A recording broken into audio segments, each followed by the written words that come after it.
So this is the May SOF Pod, and the word of the month is flourishing. And I've just closed out a circle of the flourishing facilitator with the 4th cohort. And one of the topics we discussed was to flourish as a facilitator, we need to know how to self-facilitate first.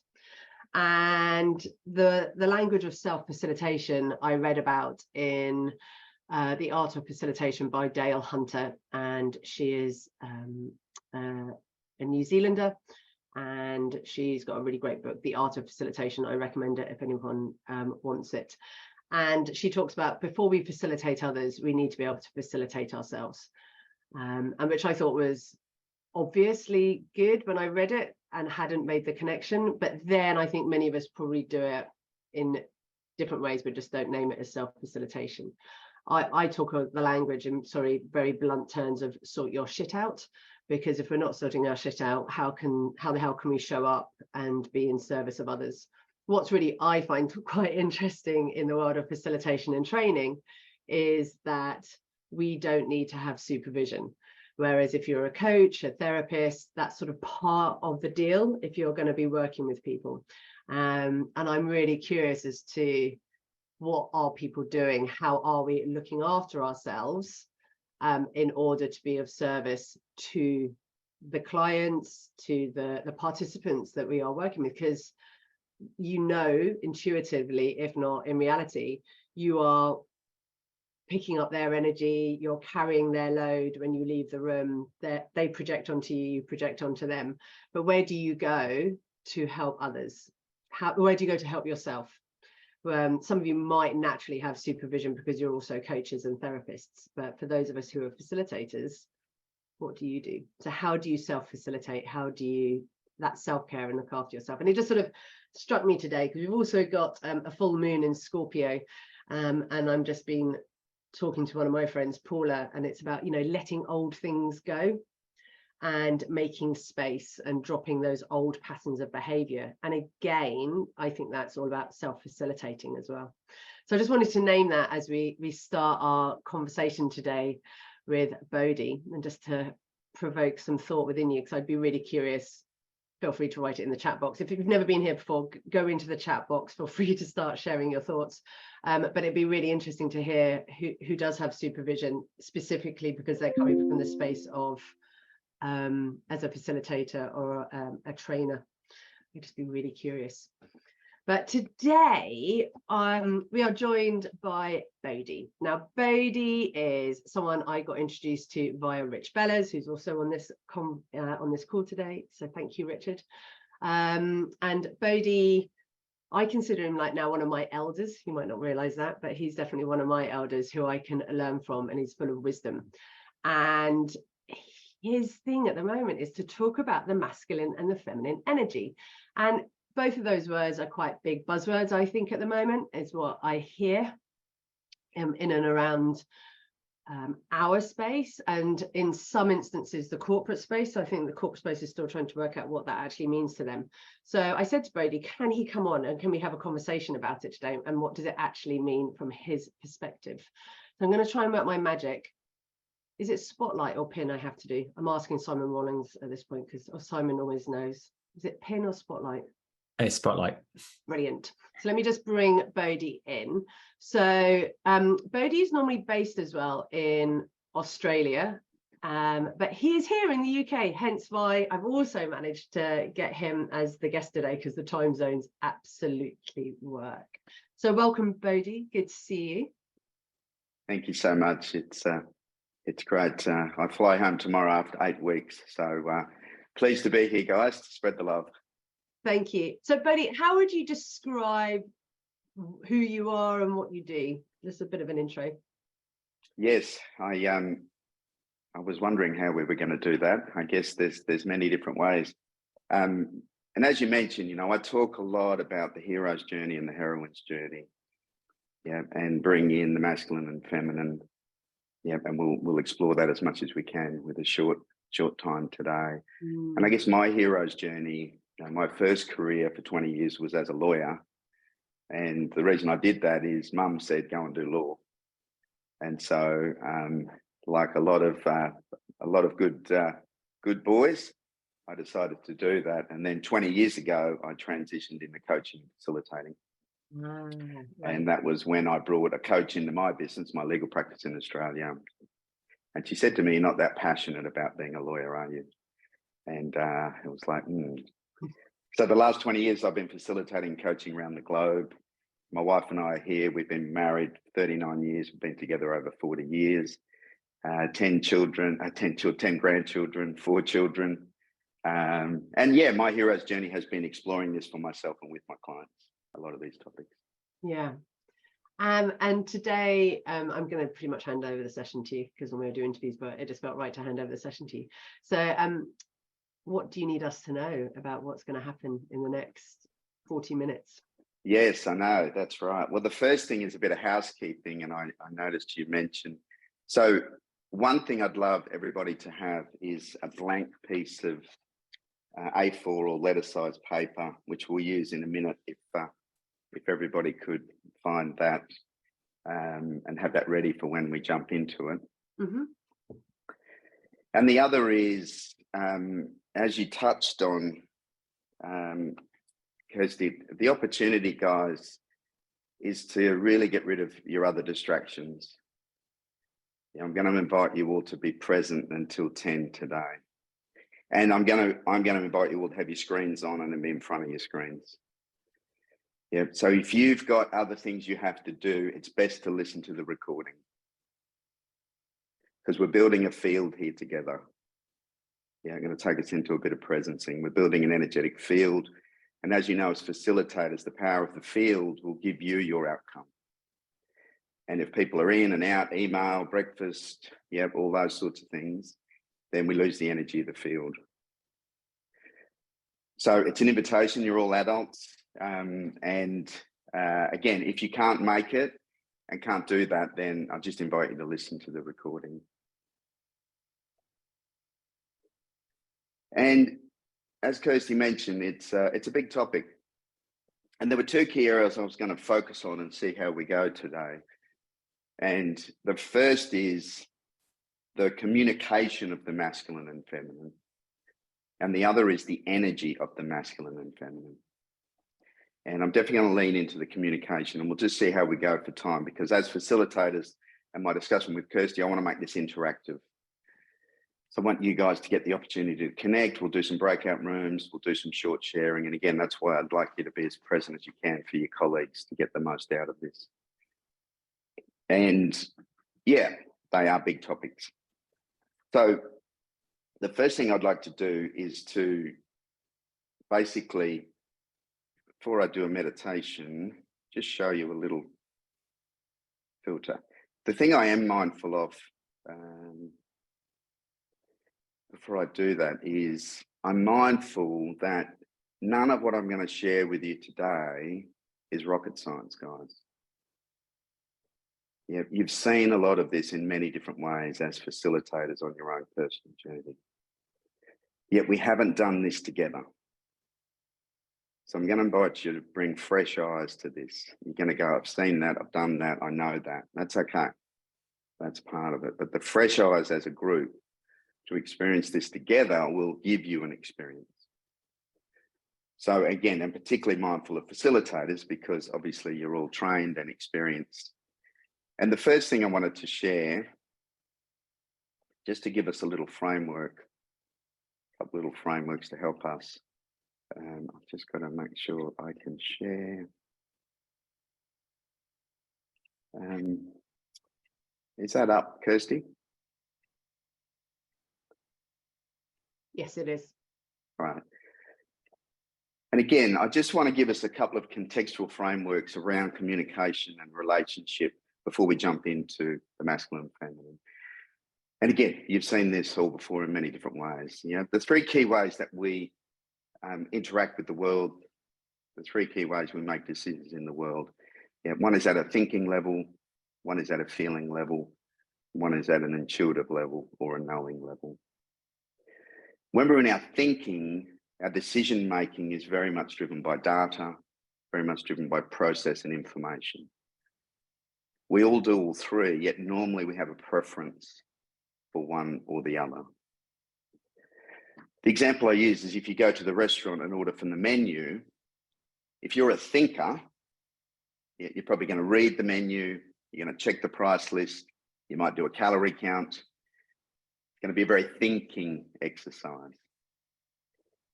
How do you think a feeler orders from the menu?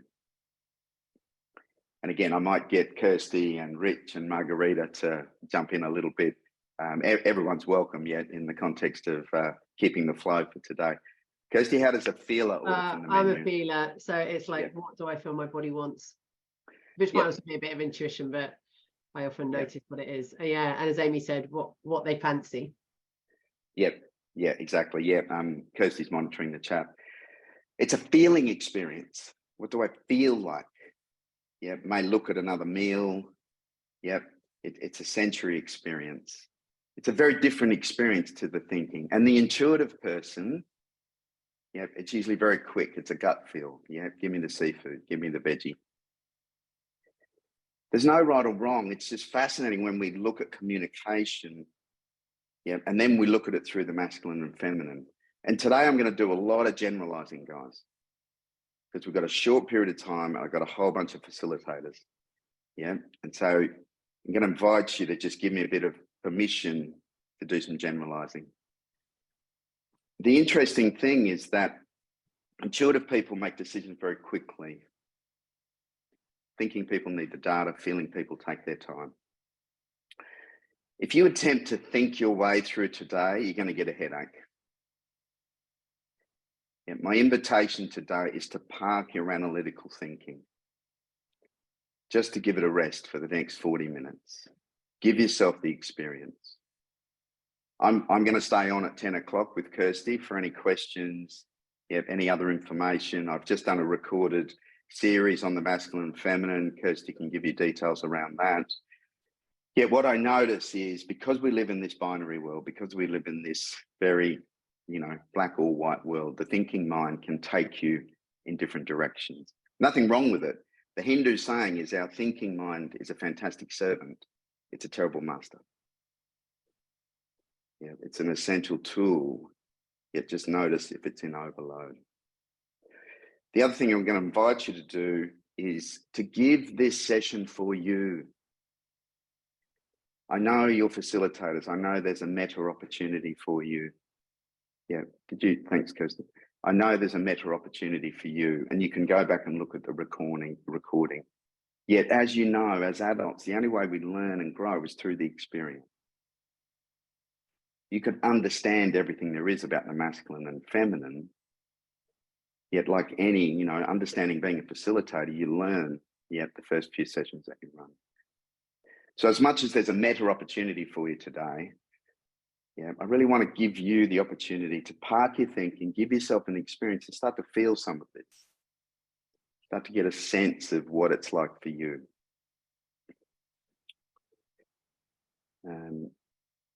Kirsty's monitoring the chat room, so I don't have to answer. Okay, everyone okay with that? Anyone want to switch their screen off now? So much I want to offer you guys. I'm going to do my best to distill it in a short period of time. So what I might do is, normally I would do a bit of a tune in now, but Kirsty's already done it. So given time, I'm going to jump into this exercise. Yep. What I'd like you to do is to pick up your piece of paper.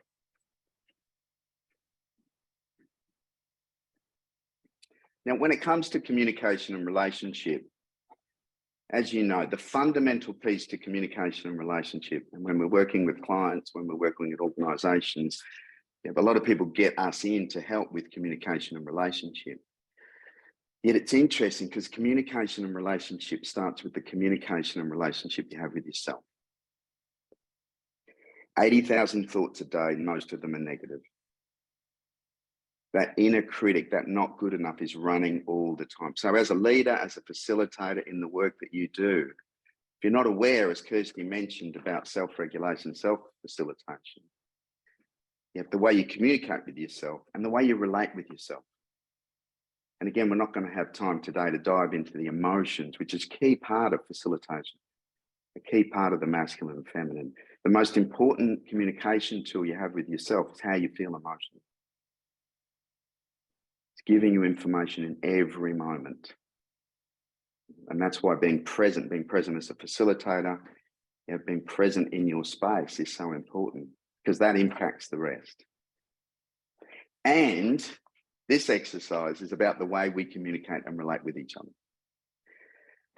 So I just want to give you that frame. It's a very simple exercise. You're all very intelligent, experienced people. I'm just going to give you a series of very simple instructions. And I'm just going to invite you to follow them. I'm not going to enter into a conversation. And again, remember, none of us have done this together before. You may have done different exercises before. So first thing I'd like you to do is to pick up the piece of paper.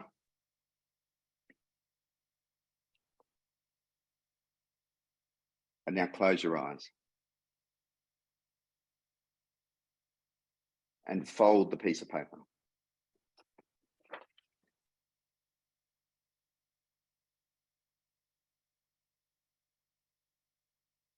Now tear a piece out of the middle.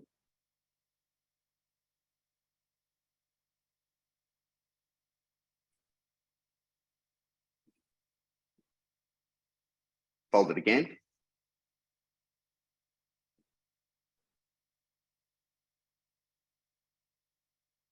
And tear a piece out of the top right-hand corner.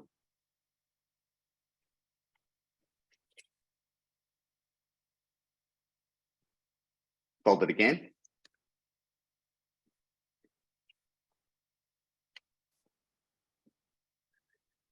And if you can, tear a piece out of the bottom.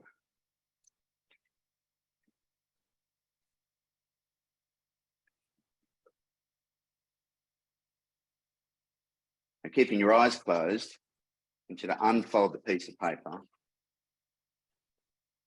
and hold it up in front of you and open your eyes.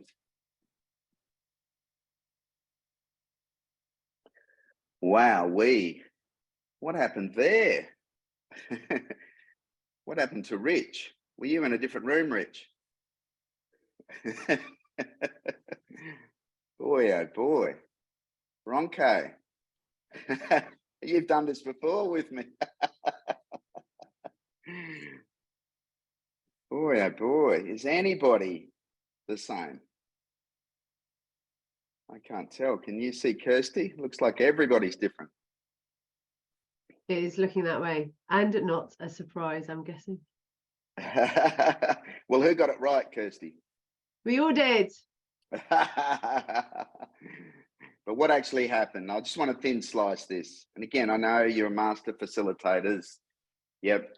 But I just want to thin slice this so we can have a framework. What actually occurred? Where's I'll get Rich involved. It's all right. Some of the just a few friendly faces, apart from Kirsty. Rich, when I said the word fold, what was the first thing you had to do? Well, I just felt to the edges and then brought them together. Before you do that, again, I want to thin slice this, guys. Again, none of this is rocket science, And again, in the context of time, the first thing you had to do was give the word fold a meaning. And one thing to know, Rich, is the world is meaningless until you give it a meaning. Yeah, we've talked about you went through your database. I saw all of you, your processing system. Okay, what's going on here? Once you decided what it meant, as somebody's put in the chat, then what did you do, Rich? Well, then I felt the edges of the paper and brought them together. Exactly. You actioned. Yeah. And I said, fold a piece, tear a piece out of the top right-hand corner. You gave it a meaning, and you action. Meaning, action, and we get an outcome. And this is life, guys. This is all we're doing in every moment. Yet the interesting thing, if I can just share. See that, Kirsty? The interesting thing, is that this is me and this is my world, and X is communicated, but in a nanosecond, it goes through these filters. And these filters go from most conscious to least conscious. Remember, 95% of your operating system is your subconscious mind. Every day, most of us are on autopilot. Our subconscious mind is running our day, the meaning we give things, the thoughts we have, and our behavior. Self-awareness, which all of you guys are committed to, is to becoming more aware what drives my operating system. So the filter we're most conscious of is our life experience, everything that's brought you here today. Again, as you guys know, our beliefs create our experience, not the other way around. If I believe this session is going to be a waste of time, you guys are going to gather the evidence. If I believe this guy's amazing, like Rich does, you're going to gather the evidence. Our values are just contextual beliefs. If my value is health, my belief is it'll be useful to exercise. It'll be useful to eat well. If my value is my relationship, my belief is I spend time with my beloved. What drives it all is the fundamental operating context, or the FOC. And the fundamental operating context is a deep unconscious filter that was set up between the age of 0 to 7 years old. And again, we don't have time to explore it today, yet just know every day, you're giving meaning to the world through your filters, and no two people filter the same way. No two people interpret the world the same way. So Kirsty, have you ever communicated X and someone's done XX? Yeah, maybe. How does that feel sometimes? Frustrating. Yeah, exactly. And who chooses your feelings, Kirsty? Me. Now, there's a lot more to explore in this framework. I just wanted to use it to dive into the masculine and feminine, because the filters are different, guys. Bodhi, someone just asked, is that your model? Because they'd like to refer to it, but obviously honour where it's come from. Yeah, it's one of the frameworks I use, but Okay. Please feel free to use it. And thank you. And and like thank you Rich, for asking, Catherine. Yeah, appreciate that. Yeah, and all of this, guys, is for you to share, to embrace. As I say, just give it to yourself first. Yeah. And just see. And again, there's so much in that framework, which for another session, we can unpack. Yeah, nice. Yeah. But the interesting thing for today is I wanted to just explore the filters for the masculine and feminine. And again, I'm going to ask you to give me a little bit of license to generalize. I'm going to ask you to get out of your thinking mind and just get present with yourself. Plenty of time to answer questions. So there's a couple of key distinctions. In fact, before I do that, has anyone got a particular question that, apart from the chat room, that they'd like to ask now? Just a bit of a check-in before we jump in, or any question in there, Kirsty, that you feel needs a response now? I'm not seeing any in the written form, but if anyone's got one in their head or their heart that they want to ask. Yeah, feel free to ask. I'll take silence as all is good. Great, and thank you. I'm mindful of time. So the masculine and feminine energy, essentially, and I'm going to lean into the communication aspect. As I say, there are layers to this, which we can unpack another time. The meta context for you is the masculine and feminine energy, the polarities that exist. They exist in the universe. They exist in Mother Earth. All traditional wisdoms were aware that these currents of energy were in existence. Whether you call it the yin and the yang, the Ida Pingala, the Shakti Shiva. Essentially, the world operates from polarity. And often when people hear these phrases, they start to go to gender and it becomes binary. The polarity, anyone who's done polarity studies, you'll know your thinking mind through those filters will go, it's black or white. It's masculine or feminine. Yet the reality is, as we know, this is a fluid spectrum. And I'm going to invite you to not jump too much into gender. Just play with me around the current and energy that I'm labeling masculine and feminine. You may have other terms that you may want to use that may help you.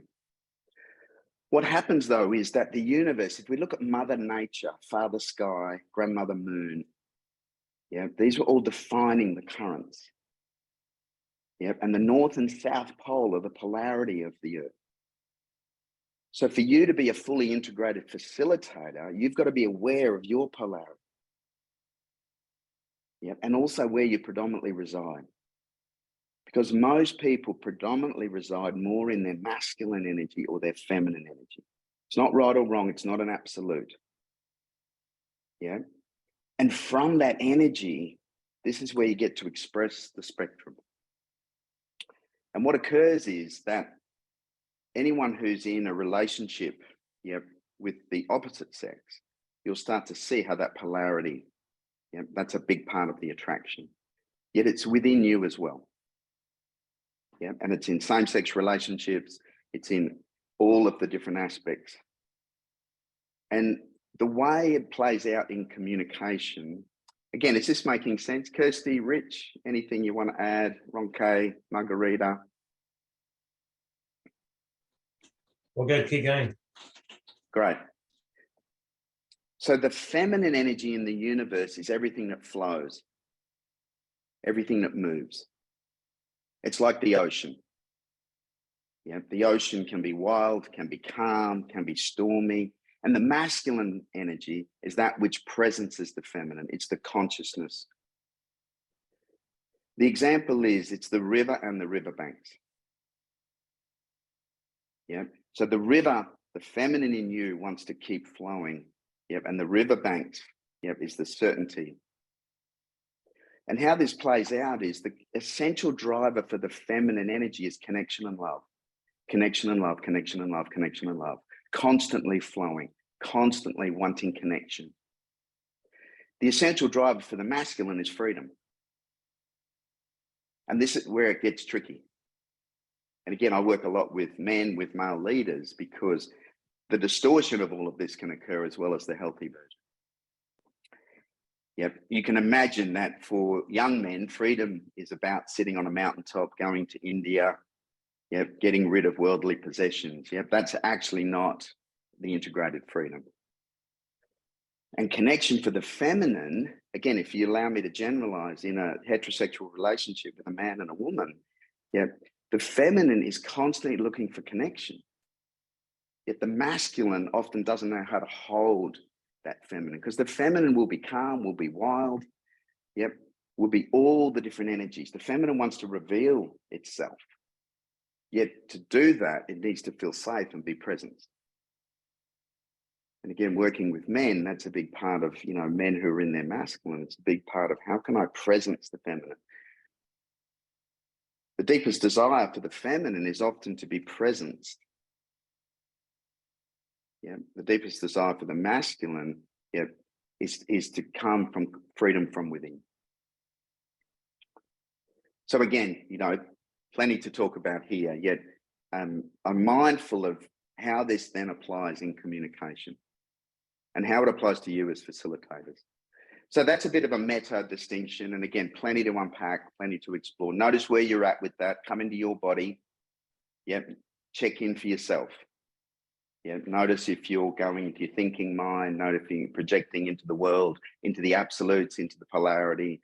What about this? What about that? There's 1,000 variations to this, guys. Yeah, and anyone who wants to buy me lunch, I'm happy to absolutely, you know, unpack all of Bodhi, those. Bodhi, Yep. you did a really lovely description of the feminine. Could you do something similar for the masculine, please? Yep.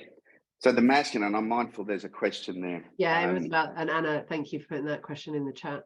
And then please got her hand up. The key for the masculine, if you think about the river and the riverbanks, the key for the masculine, yep, is presence, yep, and consciousness. Yep, the ability to come within. It's freedom from within. Yep, the example, you know, you were playing music earlier in this session. So one of the obvious examples I see, we've adopted a lot of things from the Eastern traditions. Yeah, and a lot of meditative practices are very masculine. The feminine in us gets present through movement, through dance, through flow. That's when the feminine, if you look at all traditional wisdoms, if you look at Secret Women's Business, Sacred Women's Business, it's all through movement, because it's about connection. The feminine's looking for connection through movement. The masculine can sit cross-legged, look at a wall all day. That's the masculine in us. And so the journey for the masculine, Kirsty, is very much, the hero's journey is, as young men, again, I'm using some generalizations, guys, please bear with me. We look outside ourselves for the Holy Grail, for freedom. And then at some point, and a lot of the people on the call who are in their masculine, we have to come within. The analogy is we look for the Holy Grail, but the Holy Grail is sitting on our bedside table all along. It's within us, the consciousness and presence, the essence within us. Now, again, for another conversation, we have all of the traits of the masculine and feminine. I'm just talking about the energy. The traits of action, the traits of receptivity, the traits of creating space, the traits of filling space. These are all traits along that spectrum coming from the energetic sense of either the feminine or the masculine. I am mindful. Has the lady still got a question? Maybe she's Louise, did you have a question that you wanted to put in the room? I do have a question, yes. Good morning. Thank you for pausing so I can just get a little clarity. You very clearly decoupled gender from energy early on in the conversation, and yet as you're describing the energies, you've gone back to talking about men versus women, and I'm just wanting to understand, because I was assuming, as you said, we've got both energies within us, and that some people predominantly inhabit one or the other. So I'm just a little confused about why you've now gone to talking about men and women. I just can't quite see the lady asking the question. The reason I've gone to men and women is poetic license. It's such a tricky topic, that again, if as I mentioned earlier, if you can give me the license to lean in, because in my experience, and please come into your body, 90% of the people I work with, 90% of women are more in their feminine energy, and 90% of men are more in their masculine energy. Now, I'm not saying that's absolute, right, wrong. There's no statistics on that, but just come into your body and notice. So thank you for asking. And as I say, this is a big topic, and it does actually bring up a lot for people. This trip, I've noticed a few people being triggered about, or just inquiry about some of these things. And that's why, for me, particularly in such a short session, a bit of poetic license helps me just to move around, and hopefully you can connect with where you're sitting with it, because it's not absolute. It's not binary. The little bit I wanted to give you, and then we'll just do a quick breakout room, is just to give you some tips around the way the masculine communicates and the way the feminine communicates. And again, if you allow me the poetic license, I'm going to use masculine. You'll probably hear me talk about men and women. And again, that's just because it's such a big topic. So the masculine in us, just to give you one clear example, the masculine in you, is very literal. Going back to that filters model, which I put up. I'll just share that again for you quickly. The feminine communicates in metaphor, in story. So the example is, my wife rings me, and again, please allow me the poetic license of gender. My wife rings me and says, can you bring home today some milk and tomatoes? I'm like, as a man in my masculine, I have no idea what that means. Is it 2 liters of milk? Is it low fat milk, high fat milk? Is it Roma tomatoes, cherry tomatoes? She's very clear, but I need it literal. I need to know specifically and literally what is the communication. Another example I use, working with some clients in San Francisco, there's a beautiful Mount Tam. Those of you who've been there, it's a beautiful area to drive and picnic. Again, husband and wife, I'm gonna use gender. They're going for a picnic. They've decided they're going to go to the top of Mount Tan. Yep, beautiful sunny day. They're driving along. Halfway along, the wife says, "That'd be a nice place to have a picnic." And he goes, "Yeah, it would," and keeps driving. The masculine just doesn't hear. Yeah, the masculine needs literally, "That's where I'd like to stop and have a picnic." When I do this work with couples, as Kirsty just did, so many of the feminine in the room are just like, it's just a totally different, it's not right or wrong, it's just a totally different communication style. The other one, and again, I'll move along a little bit, and I am staying back with Kirsty, so please, happy to unpack. You can see how these filters operate. Yep, that'd be a nice place to have a picnic. The masculine hears, "Yes, it would," and keeps driving. Whereas the feminine is, "That's where I'd like to stop and have a picnic." The other one is linear. So the masculine, the way our masculine experiences the world is very linear. It's very forward thinking. Yeah, the example I use is, in Australia, the masculine is about go and kill the kangaroo. Yeah, every day I get up, I'm going to go kill the kangaroo. And when I work with a lot of men, that's what it feels like. I'm going out to kill the kangaroo. The feminine connects with it all. If you think about, the feminine is connecting with everything, gathering everything, bringing everything along for the journey. Any of you who, again, I'm using a lot of generalization here. If you're a mother and you're in your feminine, think about connecting. One of the big things, feedback I get from couples is, the feminine holds it all. I've got to think about the kids' school, their dance lessons. I've got to go to work. And these are huge generalizations. And the masculine goes, "I picked Johnny up today. Aren't I a good father?"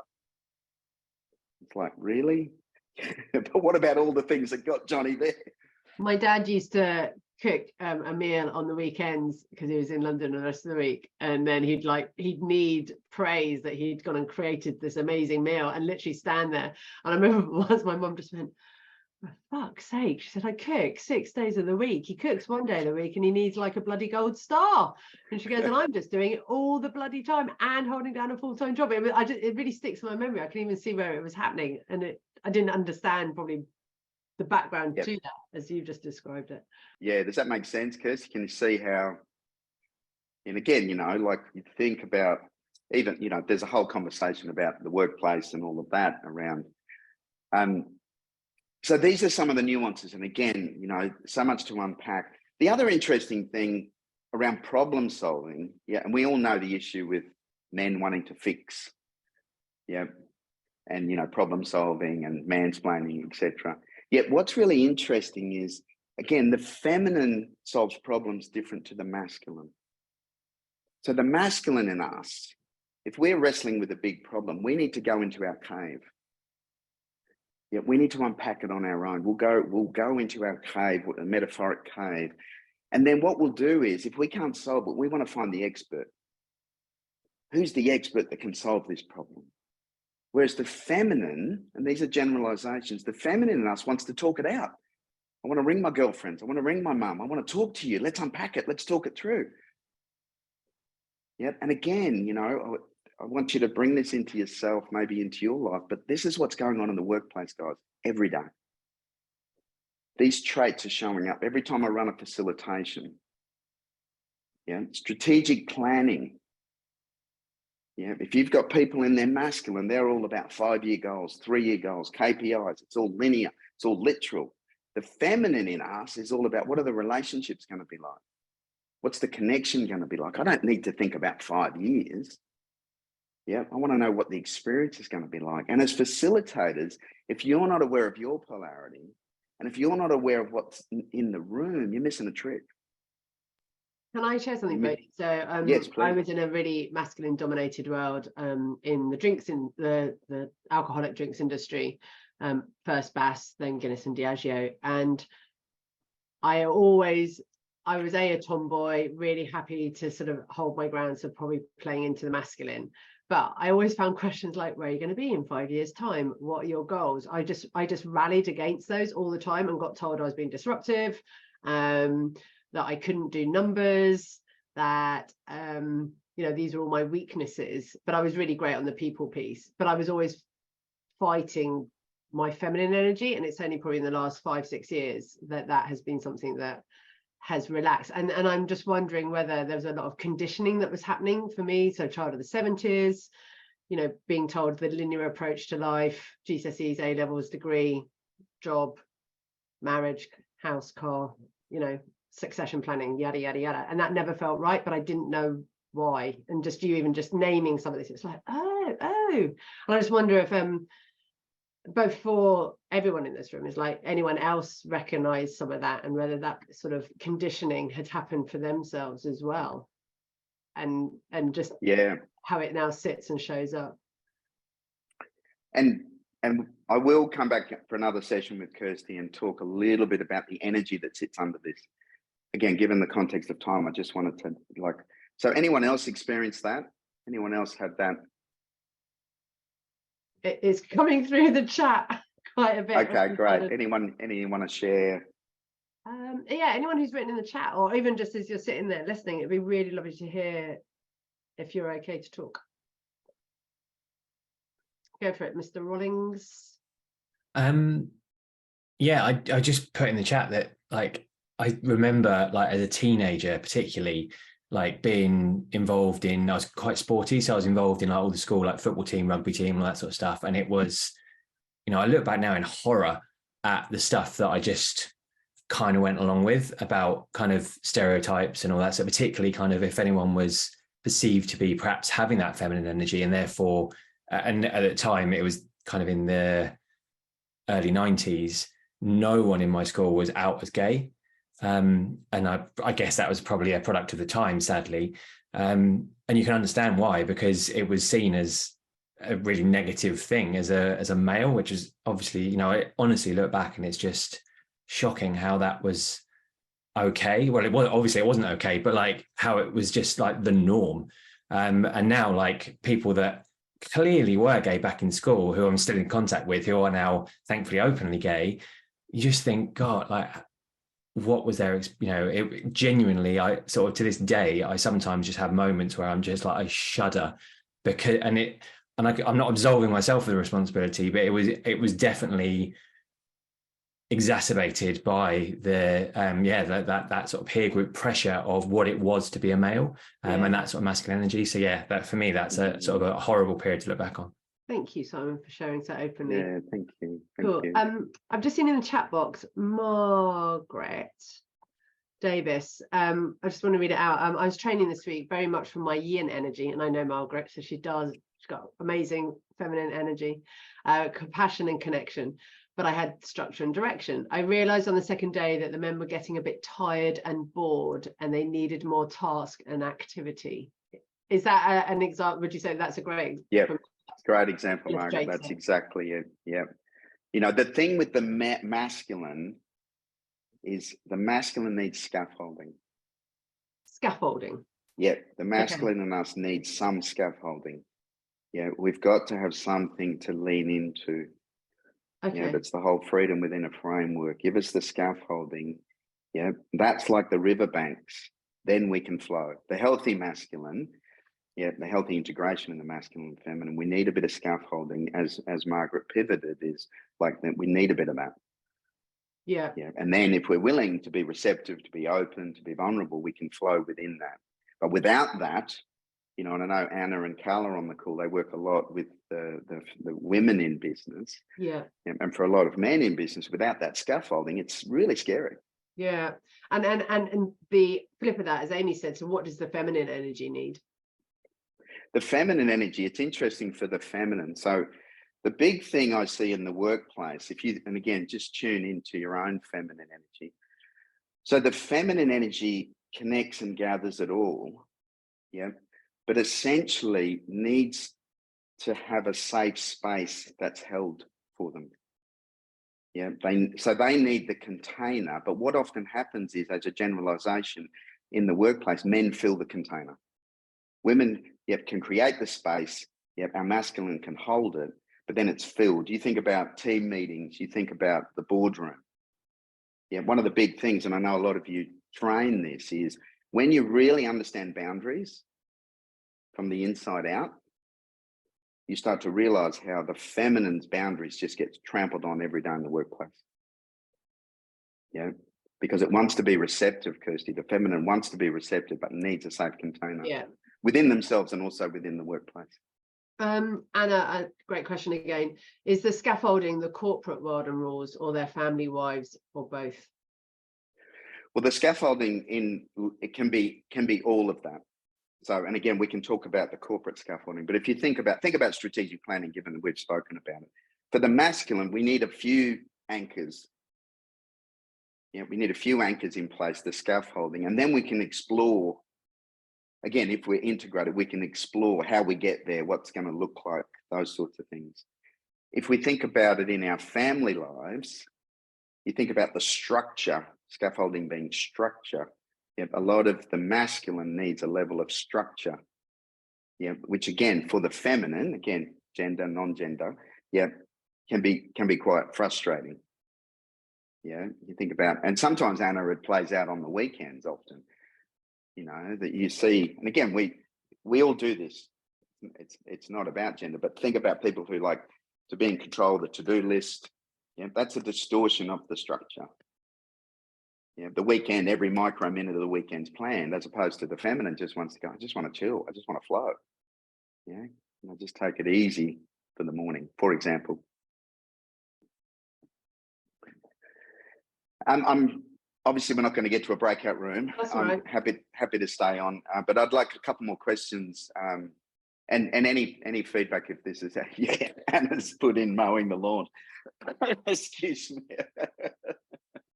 There's a couple of questions as well. Catherine, thank you.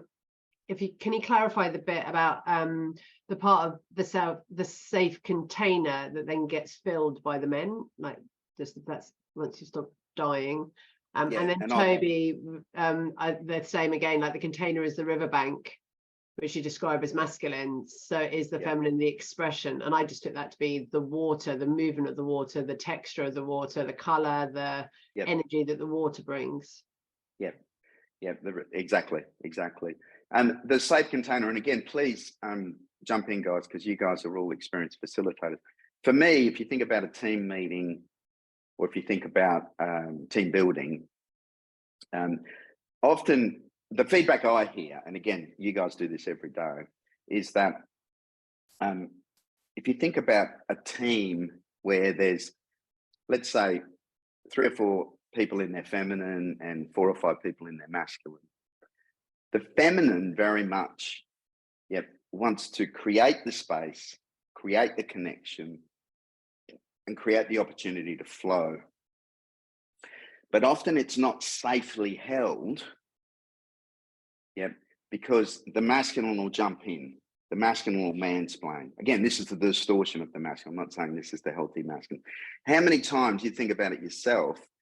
I've heard this many, many times, where in a meeting, and again, huge generalization here, guys. The feminine, a woman in a meeting may come up with an idea. 15 minutes later, the CEO gone, that's my idea. Because what happens is, again, a deeper distinction is the feminine in us often doesn't feel heard, doesn't feel seen, doesn't feel valued, particularly in the workplace, as we lean into the workplace, because it's not a safe container for the feminine to speak up, to answer that question. You think about, all the studies around, the confidence gap and those sorts of things. The feminine has to feel safe, and it has to be held in a safe space, by the masculine in all of us. But if you don't, and it's more than the men going, this is a safe space, you can say whatever you want, and you just know if you speak it, you can get shot down. You get shot down, you get trampled. There are some questions about some advice on further reading, or TED Talks, or YouTube, or podcasts. Can you, because I'm really conscious some people may leave at 10, and fair enough, this was advertised 9 till 10. So where can people go and do some more learning about this topic? Perfect. And just on the timing, so I will answer that question. Those who have to leave at 10, thank you so much. We'll do it. I'm hanging around a little bit longer for anyone who wants to bounce this around. A couple of key books. It's interesting. I will bring all this together maybe in some writing. David Deida, D-E-I-D-A, Yeah. The Way of the Superior Man. That's been a seminal book for understanding this. He's an incredible writer from California.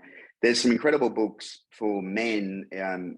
There's a book called Manhood by Steve Biddulph, B-I-D-D-U-L-P-H. He does Raising Boys, Raising Girls as well. There's some great literature through the Jungian mythology by a gentleman called Robert E. Johnson, Johnsson.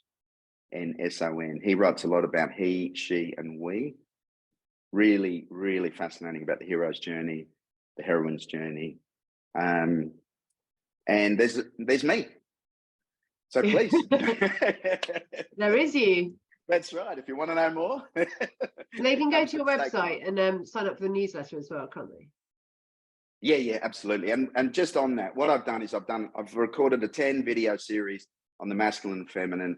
If you're interested, I'm just going to do it for £99 for anyone who's interested. Reach out to Kirsty, email me. It's just like a 30% reduction. I've just recorded it before I left. It's just a very simple, these distinctions, a bit of worksheets. It's a way for you just to sit in at your pace, watch some of these videos, unpack it. So absolutely happy to offer that to you guys. Email me or Kirsty and I can send you the link. Brilliant. Lots of people messaging and saying thank you. If you want to come off mute, it'd be lovely to hear some of your voices. Sorry, Bodhi, were you about to say something? That's okay. Thank you all those who've had to leave. If you want to, there's still people here. So there's some other recommendations coming through. So Richard said The Shadow King.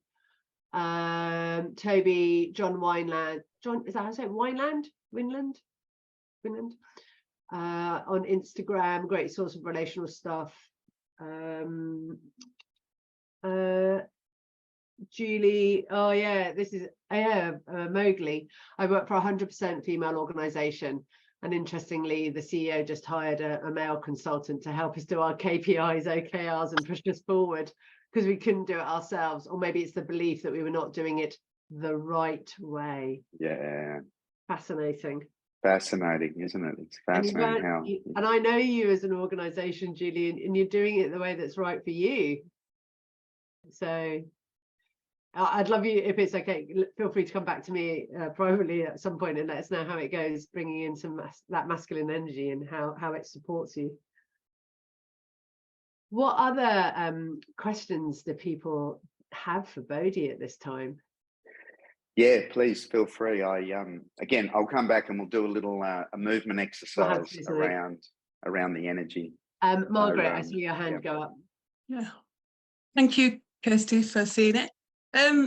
Yeah, thank you, Bodhi. This is like really fascinating territory. And I have worked a lot in an embodied practice with yin and yang energy, masculine, feminine, divine, like not genderized. However, we live in a world, don't we? And the power structures seem to be very kind of male dominated. You know, women are killed every day by their male partners and all that kind of stuff. Yeah. And I put in the chat box that as a feminist, it's very, I mean, I'm really into all of this stuff and open to it all, and want to find a way that's beyond all of those kind of, you know, the way forward, you know, from the patriarchy or whatever, misogyny. But as a feminist, it's very challenging to think about feminine energy needing like a masculine protector. And that on the other hand, there's a part of me that's like, oh my God, if we lived in a world like that, how beautiful would that be? You know? So I don't know, it's not really a question, it's just a bit of a musing about that, really. Yeah. And there's a teacher of mine who's talking about patriarchy and we need good patriarchs, and he's getting so much flack from the feminists and from the people who are like, oh, patriarchy is such a dirty word now, and so on. So yeah, I just wondered where you are with all of that. Yeah, again, and thank you. And you know, there's so many layers. And today, the intention today was to, you know, to start the conversation. The key thing to know about the masculine and feminine energy is there's the healthy and unhealthy, like everything. So what we see in the classic patriarchy is the distortion of the masculine. Yeah, and often that's men. And so, you know, power and control is what, you know, basically is that, you know, runs organizations, runs politics, runs the world. So the healthy masculine in us can absolutely, one of the teachings, Anamala, my wife, teaches a lot of women, is one of the teaching is, how can I as a woman, if I'm more in my feminine, yet create that safe structure for myself? Yeah, so it doesn't need to be a man. And I know I've used these terms very loosely today. Rich, I think. Can I say something on that? Is that possible? Just, or am I jumping the gun? It depends. Your facilitation. That's right. Go for it. I just wanted to briefly kind of remark, because what it feels like the great confusion in this dialogue is mixing masculine and feminine with male and female. Yeah. So that comment previously about feminists and then about the patriarchy, and we're kind of throughout the discussion we kind of be moving between men and women and masculine and feminine, and I think that's it. Personally, I think it creates a lot of confusion, because of course though what we're really saying, or what you're really saying, is that everyone has both. So a woman has a feminine energy that she might more identify with, but it doesn't. But she has a masculine part, which offers that safety and container, right? So it's both things. It's not necessarily saying that women need a man to feel safe. I think this is empowering somehow, and it turns it back into a gender topic. So I think for me, it's kind of like one or the other, but we seem to be moving between both without the differentiation, which I think is confusing personally, just as a comment. Well, yeah, and that's why I put the filters model up, because that's how you're filtering it. Yeah, through your beliefs. Yeah, and that's why I put it up there for all of you. Notice how you're filtering this information. Just on that, Catherine put a really good question in. She said we could tap into our masculine energies to create our own protection for the safe space, but not sure how. I think that's an interesting idea, Catherine, as well. Yes. Knowing you've got, to Toby's point, and yours, like it's a spectrum, isn't it? We have both polarities, and when we often hear the word polarity, our brain has been taught to jump to black, white, yes, no, you know, one or the other, and yet we're learning to hold both, because both are true. Yep, absolutely. And the piece is, like, you know, I work a lot with energy, and as facilitators, you guys work a lot with energy. When you understand energetically the difference between your masculine and feminine, how to create a safe container for yourself, that's, in my experience, it's done through energetically is how you do it. To answer that specific question, there are some simple practices, embodied practices, where you can start to be aware. And again, you know, maybe next time I'll dive a bit deeper about the energy, and to Rich's point about the masculine and feminine in all of us, how to access it, how to build it, where do we reside? Rich, your hand is up. Yes, so it's a bit to all of this. I want to offer an example in case it's helpful. And Bodhi and I talk about, you know, taking ownership for creating the whole of your reality, the whole of your experience, certainly, which hence the filters. But it helps me to sort of see beyond the masculine and feminine, the male and the female, and go, as Bodhi's been saying, to the energy and the flow. So in an example, there was something that happened, that I had an experience where I was in effect wronged, okay? And I just simmered on it. I just simmered and I seethed. And my partner, Nikki, she was picking up all the anger, because she was connecting into it, picking it all up. Now, what was happening, it wasn't so much masculine and feminine, it was that I wasn't owning the emotions, right? She was, because I wasn't owning them, they were sort of spilling, and she was picking them up. Long story short, when I owned my emotions, and especially my anger, and in my body, the first thing and I actually got angry in a safe way that channeled it appropriately. Nikki said, thank you. I now feel safe and I can trust you again, right? So I say that as an example. It's not even about man, woman, masculine, feminine. It was a kind of all of it. It was like, where was the energy? And so me as a man, I wasn't owning, well, me as a person, I wasn't owning my energy, and it was spilling to someone else. But once, it wasn't me protecting her, right? It was me taking ownership, and then she could feel safe. It's been a very informative episode for me, and I hope that offers something to others. Well, once we acknowledge what's going on, it's a safer space for everybody, which essentially is what you're doing, and what we resist persists. When we resist, what you're doing, Rich, was resisting the feeling, resisting the experiencing, having a pity party. Yeah. And as soon as you acknowledged it, and that's what happens in the boardroom every day. When you walk into the boardroom and it's like you can cut the air with a knife. It's like, because there's a truth not being told. And it's usually an emotional truth. And when people are willing to share that this is my feeling, not you made me feel, think about any boardroom where someone acknowledges it, the whole energy shifts. It's like, thank goodness. That's what the tension was. Yeah. And then Nikki felt safe, Richard's partner. Yeah. Then the people in the room can feel safe and go, Yeah. Yeah. Any other questions or noticing? Sometimes it's the noticing that is helpful. Yeah, thanks, Toby. Such juicy topic. Yeah, I wrote in the chat, Catherine and Toby were saying, I reckon I've asked a lot of you in an hour, and I'm thinking we could have even just talked definitions for an hour and gone around in circles, like noodled it through, challenged one another, and it would have been a fascinating conversation. And just, as ever, the optimist in me was like, yeah, we can do something on this in an hour, and now I'm like, bloody hell. So I really want to say thank you for allowing us to dip our toes into this enormous sea of a conversation.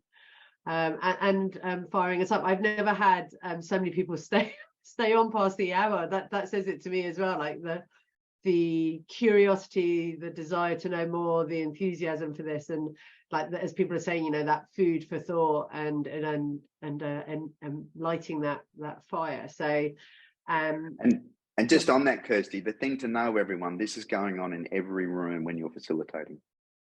Yeah. Whether you know it or not. Yeah, and that's a big part of all today, was just to know, just to notice.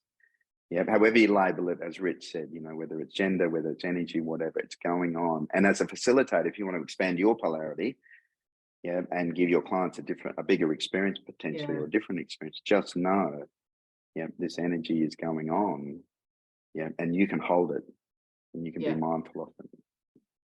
Fascinating. Lots of thanks in the chat coming through, and thank you to you, Bodhi. We will put out this recording into YouTube land. I've been saying to everyone, everything's up on YouTube, and then discovered with my tech guy that everything is hidden. So we're now making everything public. I've done a really good job of hiding everything. I have no idea how, why, or what happened there. So we'll make this all available to everybody, and I'll put it back out in the newsletter as well. So I'm going to press pause now on the recording, but thank you everyone for being here today. It was a great conversation. Thank you everybody.